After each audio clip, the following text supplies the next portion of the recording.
Today I'm going to be reviewing Jugbow's dog shock collar up to 4,500 feet. I'd like to thank them for sending this to me to review. This is actually what the remote looks like. Before you get started, it is very important for you to read the instructions. They also give you a video. You don't want to just go in and start shocking your dog. There's plenty of good ways to use this to train your dog, and less is more, especially with a shock collar. It does come with a remote. I'm going to show you what this looks like. So you just turn it on. You've got different ways of training: vibration, a beep, and then you have the shock, which is the last one that you want to use. On the collar itself, this is what it looks like right there. On the back, there are these. You start off with these on, as you can see there, to expose them. What's really cool, if you have a dog with thicker hair, they actually have longer probes that you can put on, and they have this little tool, which is really cool. You can use this to take it on and off. You put this in there and unscrew them. Also, you can test it out.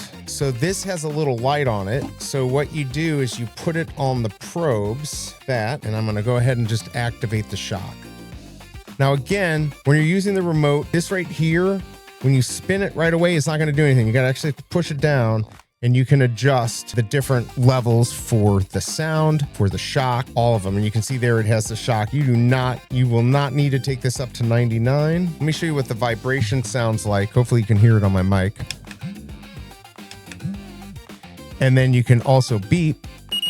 What I can tell you, when I've trained my dogs before, even just a beep, which is your first step, and then if they do something that you don't like and you go to the vibration, most likely you're going to get them trained at that point. Hopefully you don't have to use the shock, but that is there. And again, please watch the video. What's really nice about this is it comes with a lifetime warranty. The video that you need is really easy to charge. You get the charging cable there, will last 35 days, and I believe the remote will last 45 days on a charge. Remember, this collar is for training only. It's not to be used as a collar to put a leash on or anything like that. This does really well on Amazon. It gets 4.5 stars. It's got 1,478 reviews. It's an Amazon choice. I hope this review helps, and I'll see you next time.